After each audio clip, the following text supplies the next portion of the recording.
La photothérapie n'est pas vraiment nouvelle en soi. Depuis les années 70, 60, 70, il y a des Canadiens, des Anglo-Saxons qui se sont intéressés à ça. Ce que je présente ici, c'est une autre approche. Donc on peut garder le même nom. Je me fais un petit peu les ennemis avec les gens qui sont toujours de l'ancienne technique, si on peut dire.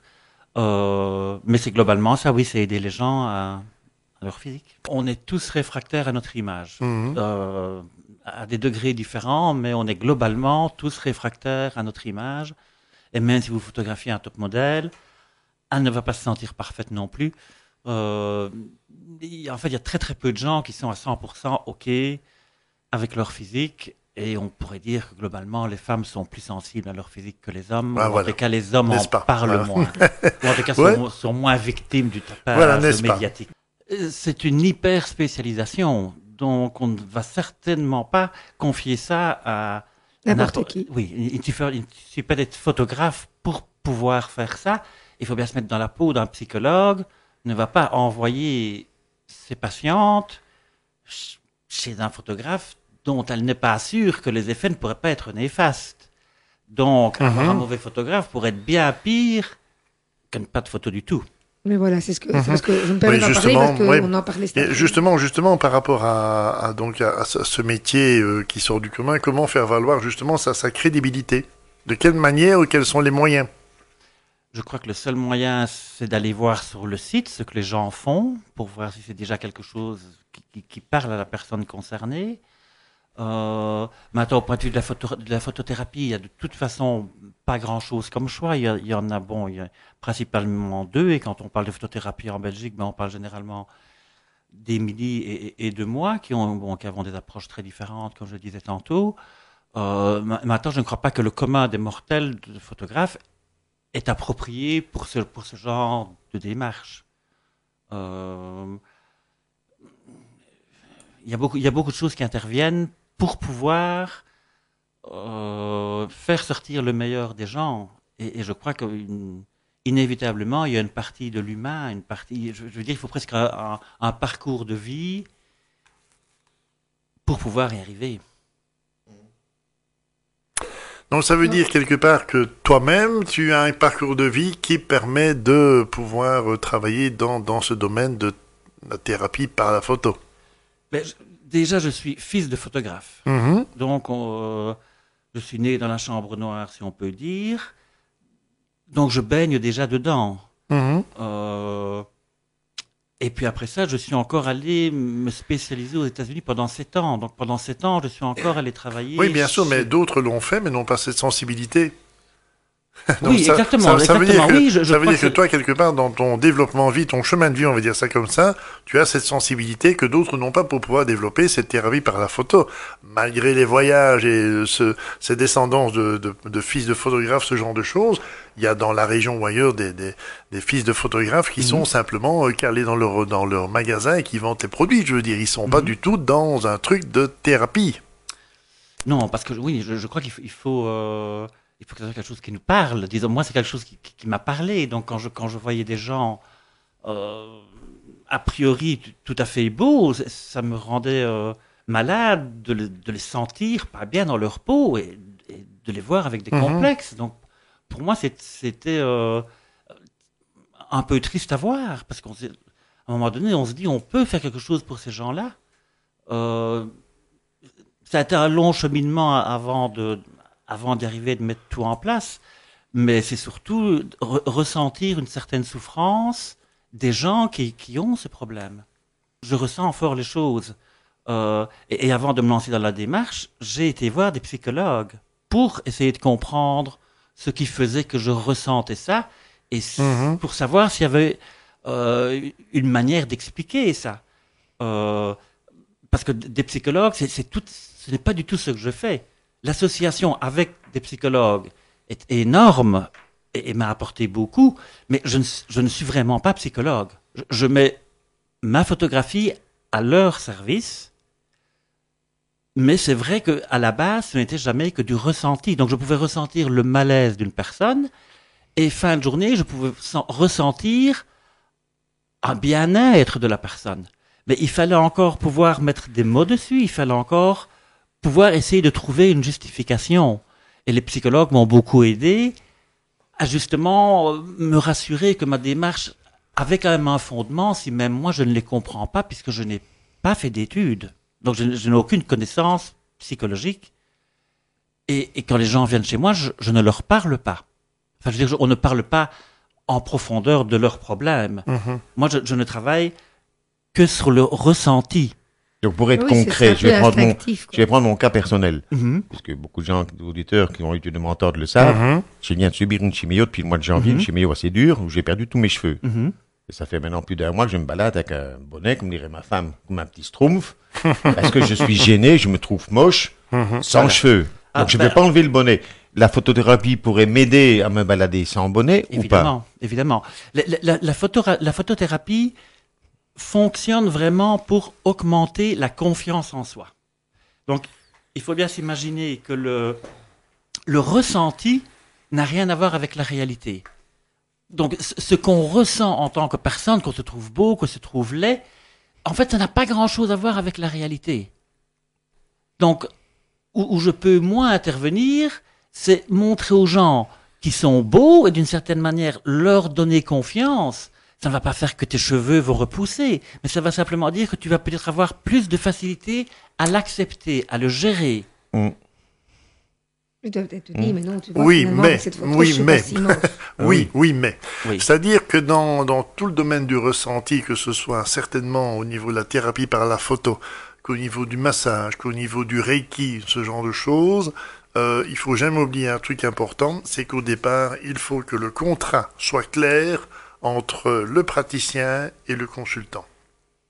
C'est-à-dire qu'à partir du moment où tu fais un travail, par exemple, un travail énergétique sur quelqu'un, c'est une collaboration qui se fait entre les deux personnes. Si jamais la personne dit oui, mais que c'est non, ou non, ou que c'est oui, que c'est pas clair, et que le contrat aller-retour n'est pas clair, ça marchera pas. Il faut que les deux personnes soient dans une forme de contrat et dire « Ok, je te fais confiance, je fais ceci, je fais cela, on est ok pour faire ce genre de choses. Et je me mets à nu et tu me fais confiance. » Donc ça, oui. Donc le contrat de départ est très très important. Si jamais le contrat de départ verbal, oral, ou qu'importe, n'est pas clair et qu'on sent qu'il y a des distensions, ça marchera pas. Exactement.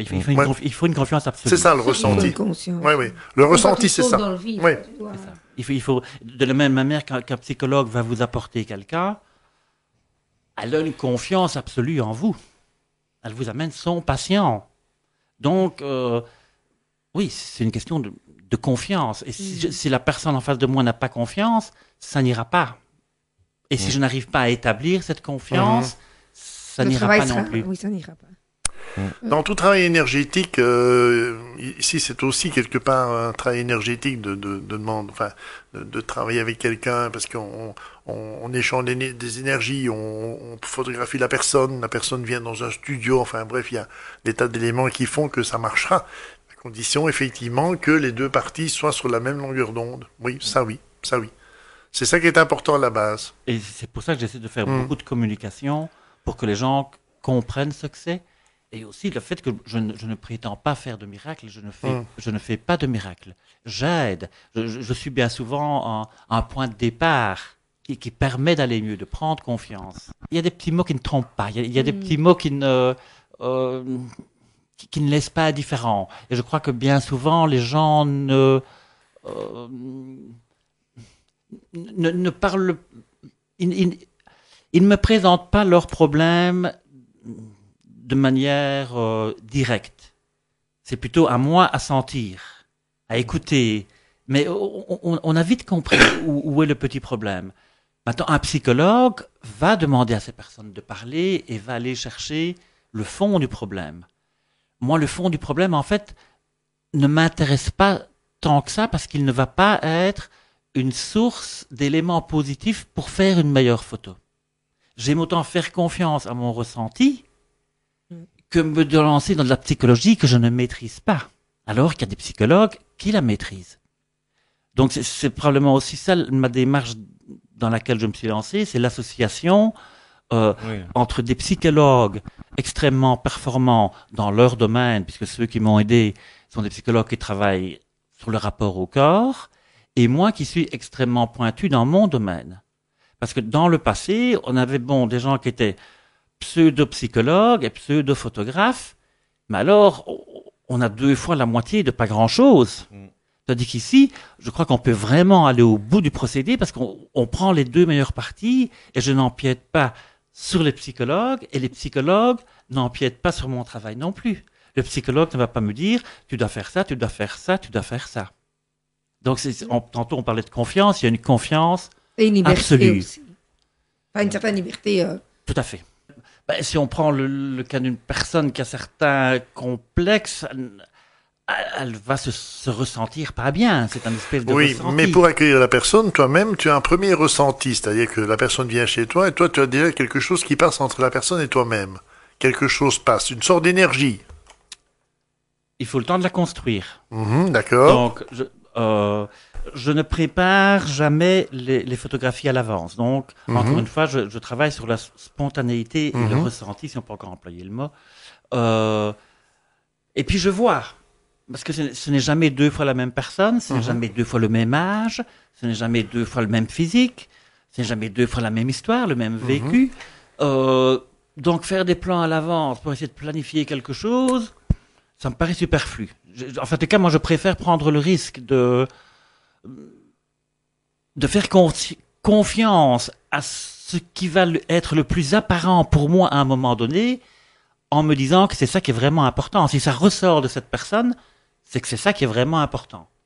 Oui, oui, mais nous sommes d'accord. Je ne parlais pas de plan, mais je parlais simplement de, la personne, je sais pas, on passe un coup de fil, vient chez toi, je sais pas comment ça se passe, prend rendez-vous très certainement pour la journée de travail, pour la journée de photographie, et la personne arrive chez toi que t'as pas encore vu, que tu connais que par l'intermédiaire de la voix, et puis elle vient chez toi. Alors, 2 petites questions. Est-ce que tu as déjà quelque part par rapport à la voix une idée, ou est-ce que tu te laisses découvrir la personne lorsqu'elle vient chez toi? Généralement, on a les personnes téléphonent avant, Oui. ils prennent des renseignements, Oui. et là on a déjà pas mal d'informations. Oui, D'accord. la voix évidemment, Oui, ok, la voix d'accord, évidemment. nous y sommes. D'accord. Donc le ressenti, en fait, c'est déjà la vibration de la voix qu'on a au téléphone. C'est un peu ça. Exactement. D'accord. Tout à fait. Ok, nous y sommes. La manière dont on formule les phrases, Voilà. dans le sens où on a en face d'une personne qui est beaucoup plus discrète, ou quelqu'un qui va vous dire directement où est le problème, ou quelqu'un qui va rester plus évasif. Ou quelqu'un qui se sent chez toi comme chez elle. Ah bon, on espère que fin de journée, elle se sent. Oui, mais en début de journée, qui est comme si elle venait chez. Il y a un élément très important qui est la préparation. Donc évidemment, ne faisant pas de Photoshop et n'utilisant pas d'artifice pour changer les gens, on les maquille quand même, ce qui reste un acte que toute femme peut faire sans dire qu'on trafique quelque chose. Et en fait, cette période est très très utile. J'ai ma petite manière de faire, si on peut dire. Je vais à mon ordinateur et je fais semblant de rien. Mais il faut dire aussi que je travaille avec une maquilleuse qui est une femme. C'est un détail, mais qui est très important parce que on a dans le studio 2 énergies. On a mon énergie qui est homme et on a l'énergie de la maquilleuse qui est femme. Donc, on a globalement une image totale et qui ne sera pas biaisée d'une manière ou d'une autre. Et puis, j'écoute ce qui se dit entre les femmes, ça parle. Oui, ça, c'est vrai. Donc, le temps qu'on fait le maquillage, le temps qu'on fait les cheveux, elle ne s'expose pas énormément, mais généralement, j'arrive à attraper suffisamment d'informations que pour me faire une idée. Et puis après, je peux avancer pour voir si je suis dans le vrai ou pas. Mais disons, en étant à mon ordinateur, en travaillant sur un petit peu d'autres choses, j'ai mes oreilles largement ouvertes et j'écoute. Alors, comme tu disais tantôt, le ton de la voix, c'est important. Les mots sont importants. Et en très peu de temps, on commence à avoir une idée. Et avec un élément très important aussi, c'est que je ne suis pas intrusif. Donc, je ne vais pas dire à cette dame, c'est quoi ton problème? Il faut qu'elle l'exprime à sa manière.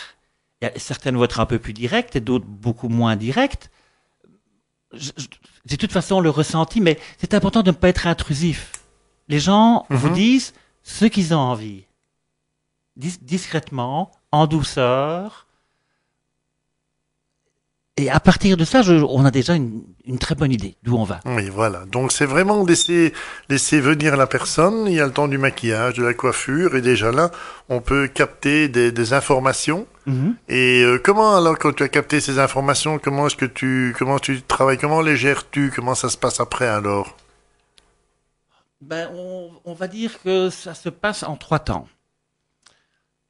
On va choisir une tenue. Généralement, les tenues, je demande aux gens de venir avec beaucoup d'habits, mais en fait, on en utilise très très peu. Mhm. Il faut simplement que moi, d'un point de vue artistique, il faut que j'ai quelque chose qui me parle. Mais en aucune manière, l'habit n'est l'accessoire principal de la photo. D'accord. Et je ne veux à aucun moment que l'habit prenne le pli sur la personne. Moi, ce qui D'accord. compte, c'est la personne.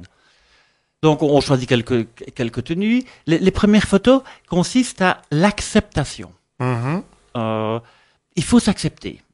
On ne sait pas faire autrement. Et les photos sont là. On les a fait il y a 5 minutes. Les filles ont bien vu qu'on les a pas retouchées. Donc, c'est elles. Il n'y a pas de doute là-dessus. J'explique un petit peu ma démarche. Comment, quand je leur parle, ce que je veux dire, ce que j'attends d'elles quand je dis certains mots ou certaines attitudes.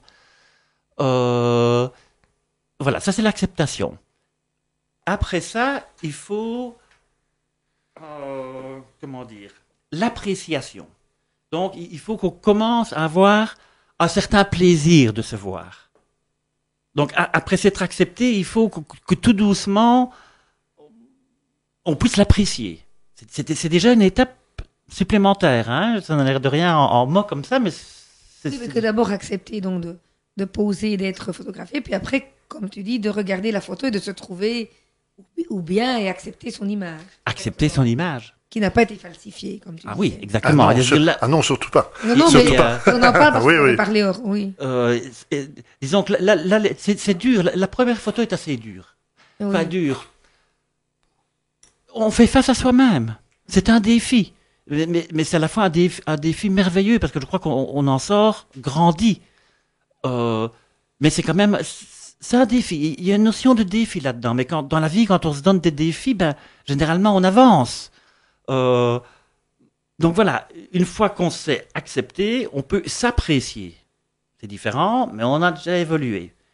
Et puis, après, on va pouvoir se servir de la confiance qu'on a pris en soi pour pouvoir s'exprimer et commencer à révéler certaines parties de sa personnalité. Parce que une femme a plusieurs personnalités. On peut être très douce, on peut parfois être un peu plus provocatrice, on peut avoir des désirs d'être un petit peu autre chose. Donc c'est important de montrer à ces personnes qu'elles peuvent être plus qu'une personne, qu'elles ont le droit aussi d'être ce qu'elles ont envie d'être. Alors une fois qu'on a éliminé les problèmes de complexe, ben, elles peuvent s'exprimer librement, j'ai envie de dire, parce qu'elles sont débarrassées de ce sac à dos rempli de complexes, ou parfois c'est des petits complexes. Ça ne veut pas dire qu'il n'y a pas de raison d'avoir un complexe. C'est plutôt les relativiser. Et après ça, aller se chercher soi-même et s'autoriser à être belle, s'autoriser à se voir belle, s'autoriser à se... Bon, j'emploie le terme sexy, c'est pas le mot le plus éloquent, mais une femme aussi a le droit de se sentir. Vouloir plaire, parce que parfois aussi ça peut être mal. Mais je crois qu'on pourra accepter beaucoup plus facilement les critiques ou les regards si on a une certaine confiance en soi. Et ça, je crois que c'est bon. On peut parler de beaucoup de choses ici, mais bon. L'heure avance, évidemment. Mais il y a encore une demi-heure. Si on parle du harcèlement... Il y aura Joe aussi, n'oublions pas. Si on parle du harcèlement des enfants dans les écoles, si la plupart des ados avaient plus confiance en eux, ils seraient moins fragilisés par les petites remarques qui font parfois très très mal. Donc c'est donner confiance. Et donner confiance, ça s'applique à toute la vie. Ça s'applique dans son couple. Si la femme se sent mieux dans son couple, évidemment que son mari va en bénéficier aussi. Les enfants vont en bénéficier aussi. Donc la confiance est primordiale pour n'importe quel épanouissement. Mais s'il y a un problème, une appréhension sur son physique, ça peut nous bloquer sur beaucoup de choses, bien plus qu'on ne le pense. Ça paraît anodin, Mais la photothérapie peut aider dans beaucoup de cas, si même elle ne fait pas de miracle en elle-même. Je peux prendre un exemple qui pour moi est parlant. Je travaille pour le moment avec une compagnie, on ne peut pas citer de nom, c'est ça? Mais, voilà. Disons, voilà, c'est une société de femmes et qui est dirigée par une femme. Et ça fait la 5e personne que je photographie. La patronne envoie ses employés pour venir faire une session de photothérapie chez moi. Et ça améliore grandement les relations au travail.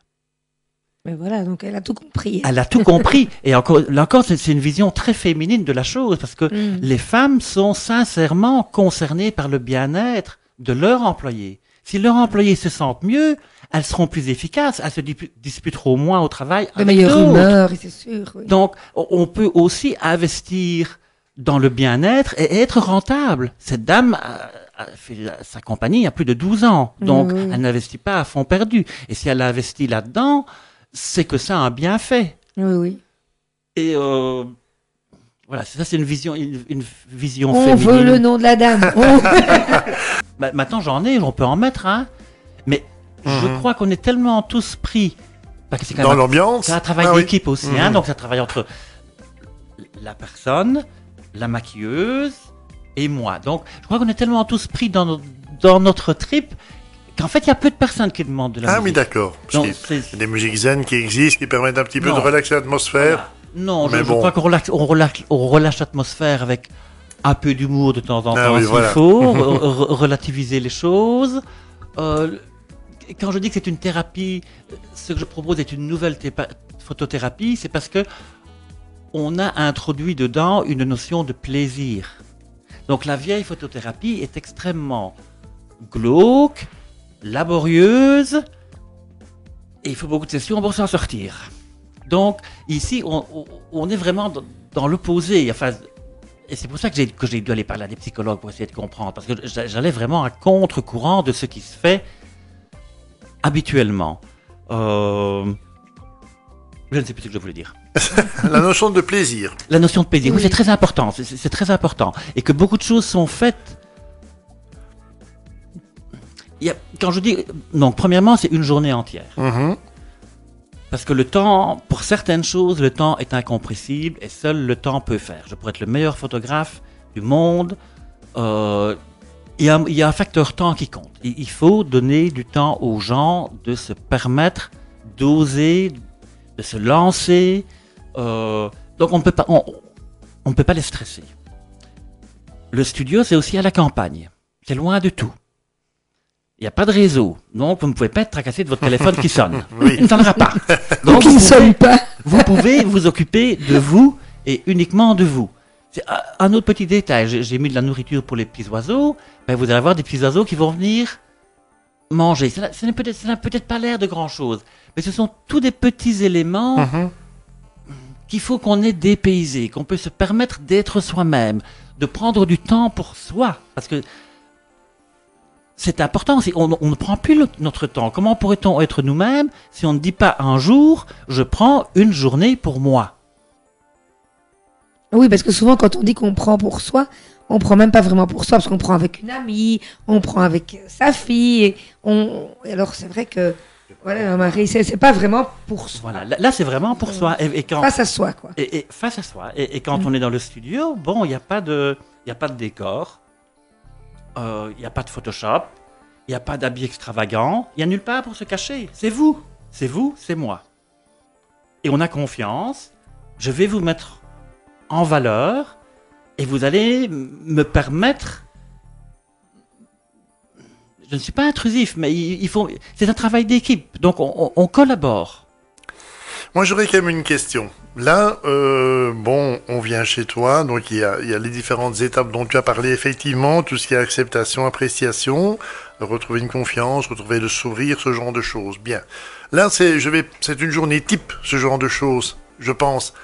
Parce que supposons maintenant que dans le courant de la journée, la personne présente soit prise par les émotions, par les pleurs, par une forme de colère, par non. Comment ça se passe? Ben voilà, je ne suis pas psychologue, donc ça il faut que les choses soient vraiment bien claires. Je travaille avec des psychologues, on évolue, on parle, on se réunit. Ce mois-ci, on va encore se réunir chez moi. On voit comment on peut faire avancer les choses. En aucun cas, je ne me lancerai dans le défi d'aller chercher les émotions extrêmement profondes des gens. Non. C'est pas ça que je veux dire. Ma Ok. question est la suivante. Dans le courant de la journée, à partir du moment où la personne se voit, qu'elle se redécouvre quelque part, donc elle va être prise par l'émotion. L'émotion va être suggérée par l'image qu'elle a d'elle-même, justement. Alors justement, votre équipe, ton équipe, par rapport à cette personne qui est dans l'émotion, joie, tristesse, surtout joie, je présume, Joie, comment oui, oui. comment est-ce que vous gérez, vous, ça? Disons qu'à un moment donné, le pion tombe. À un moment donné, je peux sentir que la personne est prête. D'accord. Je peux sentir que la personne a soit tout à fait enlevé le sac à dos qu'elle porte, ou en tous les cas, qu'il ne reste plus il ne reste plus grand-chose dans le sac à dos. Et là, ça se voit dans les yeux directement. D'accord. Directement. Les yeux vous parlent. Il n'y a plus, comment dire, peut-être que ça devient un peu un automatisme chez nous, mais ça se voit à travers les yeux. À un moment donné, il y a un relâchement. La personne est elle-même.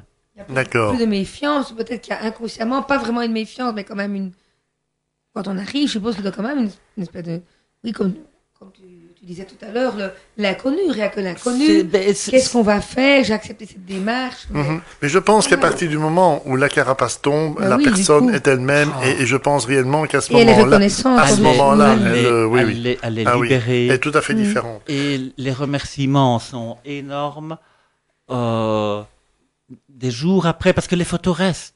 Les photos restent. Ah oui, c'est sûr. Elles Donc, peuvent regarder à leurs rêves, montrer à leurs amis. Exactement, tout ça contribue, tout ça contribue. Les enfants qui regardent les photos, qui ont l'impression que leur maman est une star, le papa qui avait oublié que son épouse était en fait super belle, soudainement, ça lui revient face à lui que, waouh, il avait peut-être un peu oublié Oui, ça. donc quand les personnes laissent tomber le masque, en fait, elles sont elles-mêmes, et alors tu les retrouves telles qu'elles sont réellement, en fait. C'est un peu ça. Oui, exactement, oui. exactement. Mais alors toi-même, bon, les années font peut-être que, mais je présume que par moment, toi-même, l'émotion doit monter par rapport à des satisfactions. Ou, Ah, c'est quand les gens, je vous jure, quand les gens partent, je suis Épuisé. épuisé Oui. mentalement et physiquement. Parce que oui, je suis réellement, je suis heureux. Et franchement, bon, si j'ai arrêté un peu d'arrêter le travail commercial, je retrouve ici un tout autre plaisir, certainement, un tout autre plaisir.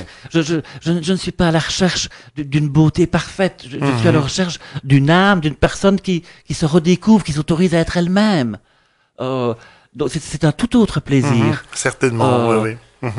Mais oui, la fatigue est là. La fatigue est là. Et- mais c'est vrai- L'émotion aussi. Oh, peut-être qu'à... Non, peut-être pas l'émotion, parce qu'en fait, on doit être proche des gens, mais on doit garder une certaine distance. Le professionnel doit rester quand Oui, même parce qu'on- d'une certaine on- manière, oui. On doit avoir un regard objectif sur la personne. Donc c'est un peu le respect pour la personne qu'on photographie. Et puis aussi, bon, si c'est un psychologue qui vous envoie une personne, vous devez être extrêmement respectueux de cette personne. Donc vous devez garder un minimum de distance pour continuer à être objectif, en fait. Donc on ne peut pas se lancer dans l'émotionnel.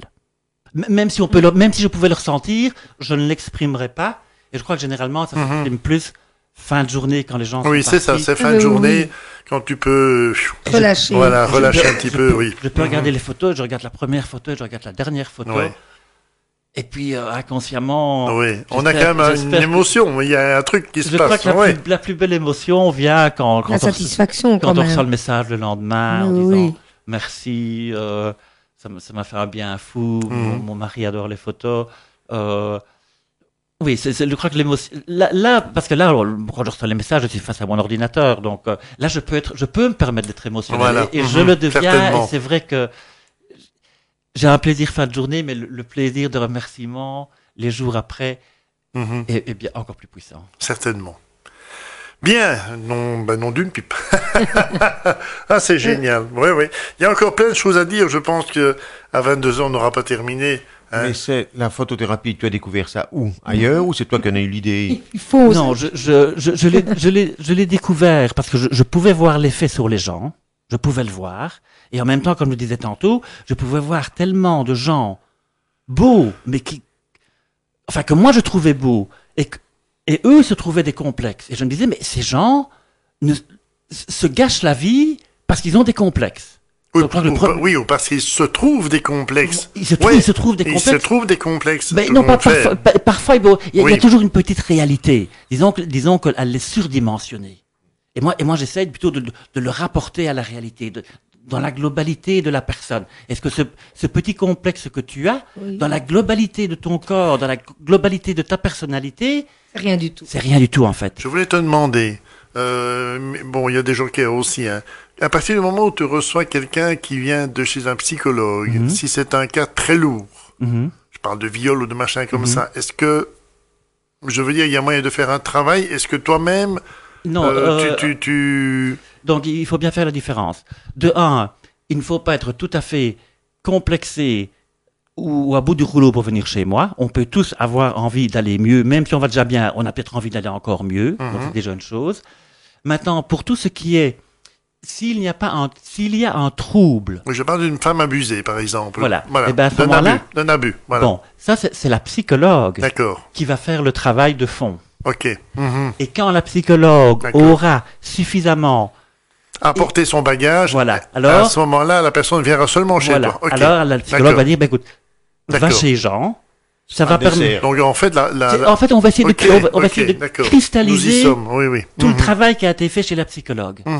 La psychologue va vraiment faire son travail de fond, de psychologue, de testeur, voilà, et quand c'est OK, du moins quand elle estime que c'est OK, à ce moment-là, le relais est pris par toi. Et puis alors, ça permettra de continuer la thérapie avec les photos. Maintenant, l'un avant l'autre, ce n'est pas très grave, parce que si vous venez chez moi et que je vois qu'il y a un trouble, c'est parfois arrivé, enfin, en tous les cas, je me dis qu'il est possible qu'il y ait un trouble.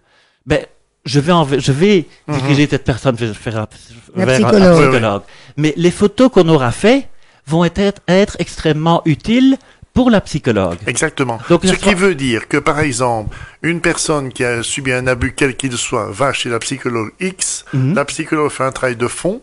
Quand ce travail a été effectué, on vient chez toi, et puis, quand ton travail est effectué, que l'image est redorée quelque part, la personne peut retourner chez le psy avec cette image redorée. Disons que la psychologue va pouvoir utiliser les photos pour exactement. Ce sera un outil. finir la thérapie. Oui, les photos deviennent un outil.